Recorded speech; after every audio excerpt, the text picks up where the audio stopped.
What's good, Hades? What's good with you, man? What's up, my boy?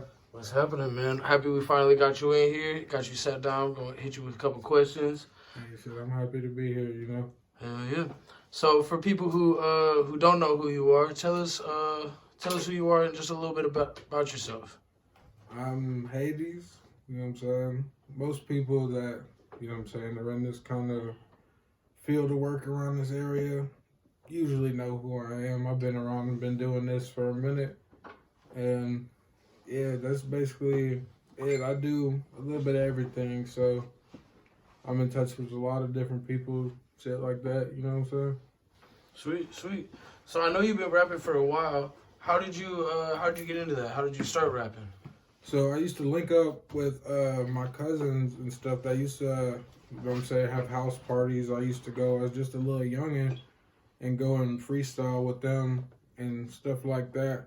And then I started getting real good because I used to be a real hardcore nerd and stuff like that. So, and then, you know what I'm saying, they went to the studio and I went there with them and I just I ended up recording something. I don't remember what, but I ended up recording and I was like, yeah, I really like this.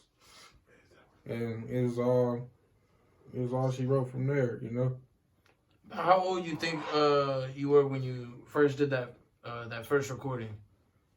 I was like, my first recording was probably 11, but I started writing like remixes to songs that I really liked when I was probably about 8 or 9 years old. Nice. So the rap name Hades. Could you explain that just a little bit and how you came up with it?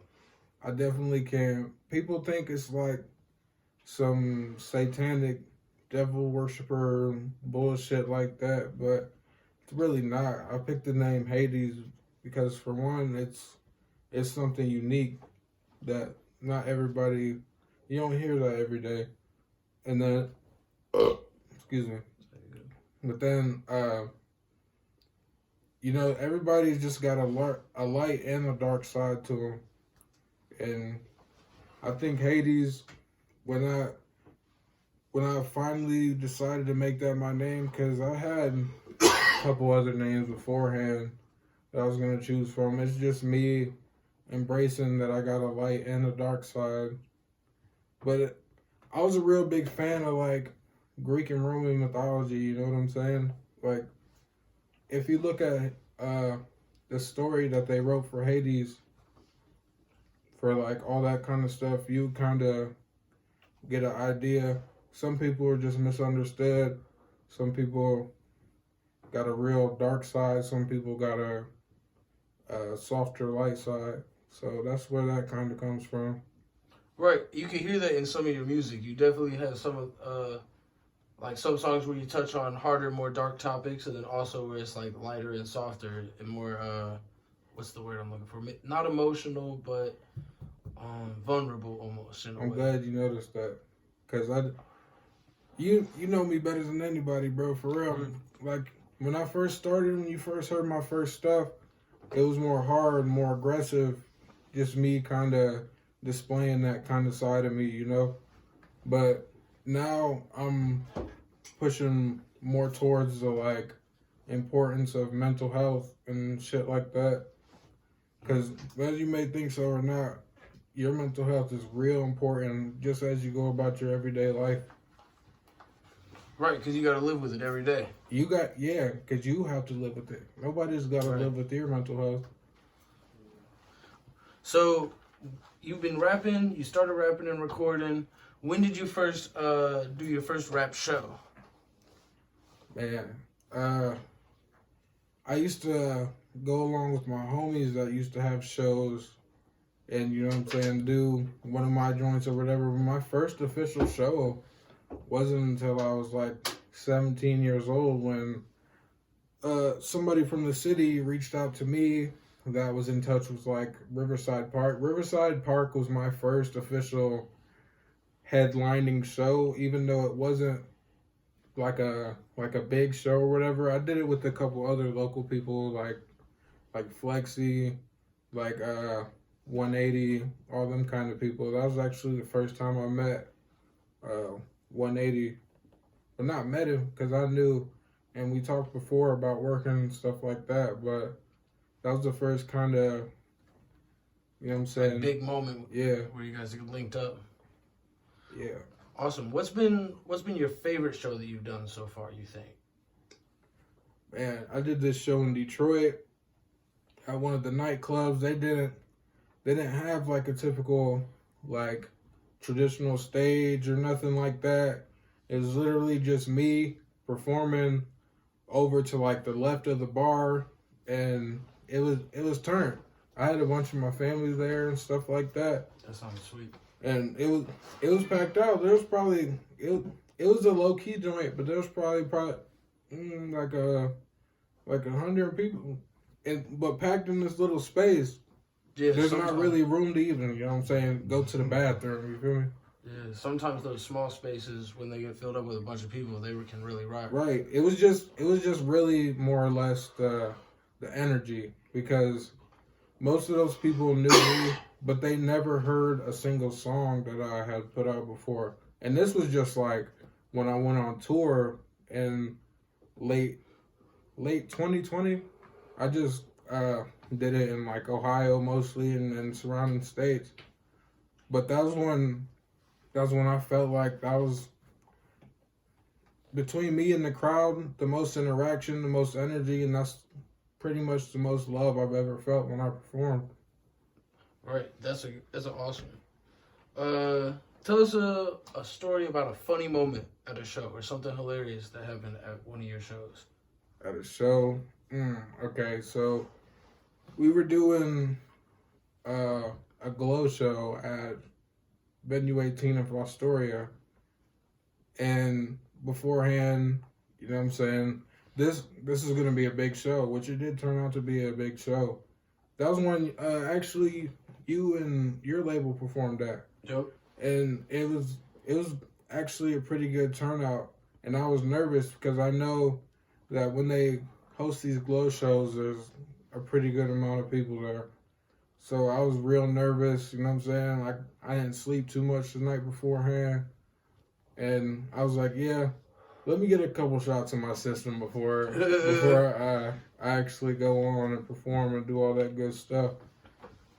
So I ended up drinking just a little bit too much. It happened. And you know what I'm saying, I got up there, my face is painted all glow. At this time, I got a glow necklace around my neck, and I'm turned, but I still go on, and I still rocked it.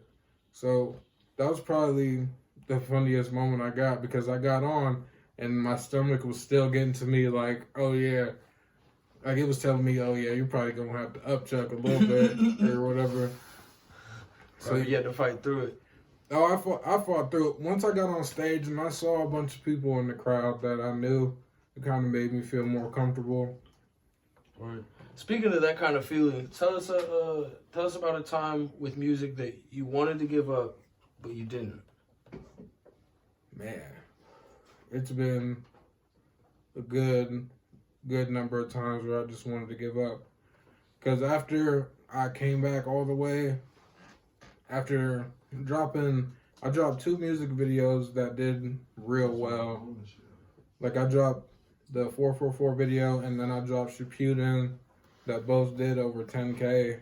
So I was kind of on my high horse. But then once I got off tour and I stopped getting those connections, and I just started dropping just singles and came back to where like I reside at, and just stopped going out there and doing footwork as much. After I came back and started working and all that, like there's a drastic number between my views. So I had people coming at me like, oh, you bought views and shit, all kind of shit like that. But I kind of took that as like I was hating. But then I just kind of shrugged it off a little bit. I took my time, because it did take a big toll on me after I noticed, like, damn, you know what I'm saying? I'm definitely noticing the difference between when I'm out I'm out doing shows, I'm out on the road, and when I'm just back dropping singles like I am. Right, it wasn't getting the same amount of attention. Yeah, I kind of just felt like all those people that I was connecting with that like when I was going to clubs and shit in like Pittsburgh and like Akron and Cleveland and all them, they were spinning my shit, and I would get people out in the crowd looking me up before I even went on stage because they would just spin my songs before I went on. Right, they would hear it and use that Shazam. Yeah, so then I did that, and I got a bunch of royalties from all that shit. Because if you didn't know, if you use Shazam to go and look up like an artist's thing, it's almost more than just getting a direct stream. You know, Right, so it can really add up yeah, over time. Because Shazam is not like a streaming service within itself. It's like a third party stream. So if you go on like YouTube Music and look up a song, or if you go on like Shazam and look up a song, that it counts as if you were to go and like look it up on Tidal or something, because Tidal pays out the most. I got from the videos that I got monetized, I almost got probably like $150, because right, that's not bad. That's not bad for me. Especially when you know about how low the numbers really are for streaming. Yeah, it's like what, like a quarter of 10 cents or some shit like some that. Tiny number, 0.0 something. Yeah. Oh shit. So that was definitely one time where I thought about giving up, but I just kind of thought to myself like, look, we've been doing this. Like we used to not record music. So that's good. Do you have a favorite song that you've made so far? I do actually, and it used to be like the song people know me from. I had a couple different versions of it come out, but the version I officially put out and it went out like on all streaming platforms. It's called Yeah with the exclamation point. I ended up putting it out with my boy 180, and it got like 12,000 streams on it, and then 444 beat it. So it's really in between those two if you think about it. But because all songs I record are fun to make. You're not just gonna record a song and it not be joyful to you, or not like it. Like you made it. Right. Like that's just stupid. You gonna go in the booth and record something you don't like. All right, so you talked about touring a little bit. Do you ever want to tour outside of the U.S.? I do, definitely, for sure. If I ever got to that level, I would probably, if I got international. Where's the place you want to go first once you go international? Man, probably Japan, and that's just being realistic, because you're more likely to get some buzz in like Japan or like China before you go and get big in the UK, because they already have a real big music scene there. But the UK is definitely first on my list. Oh yeah, that'd be sweet. They got a lot of nice, a lot of nice sites there, and it's just sweet. It's always been a dream of mine. Nice. You'll definitely have to get into that in the future. What inspires you on a day-to-day basis? Definitely my goals that I make for myself. Like, it's really just when I go and, because when I have studio sessions, I usually record more than one song at once. So I definitely got to have something, you know what I'm saying, edging me on before that. It's probably, like, I take passion with cooking a lot. Like, I'm a cook, and that's what I do. So they definitely go hand in hand. Like, everybody where I work calls me Hades, and everybody there listens to my music and stuff like that. But you really just got to end up pushing yourself at some point, because you can't really look to other things to push you forward, or you're not gonna end up doing anything with yourself.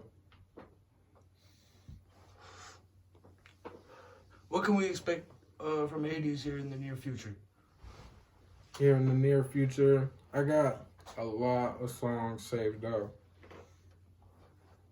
Like I gotta go down for surgery here soon when I get back from this vacation or whatever. But I still have a lot of content saved up, and I plan on doing a lot with that. And I plan on going back and doing the kind of marketing I was when I was going and shooting videos and stuff like that. Cause I got a lot of kind of content that can reach different crowds. So I just gotta go and tap in with all the kind of networking I can as much as possible. Cause you can really get some eyes on you from wherever, whether it's just a couple hundred on TikTok, whether it's Facebook.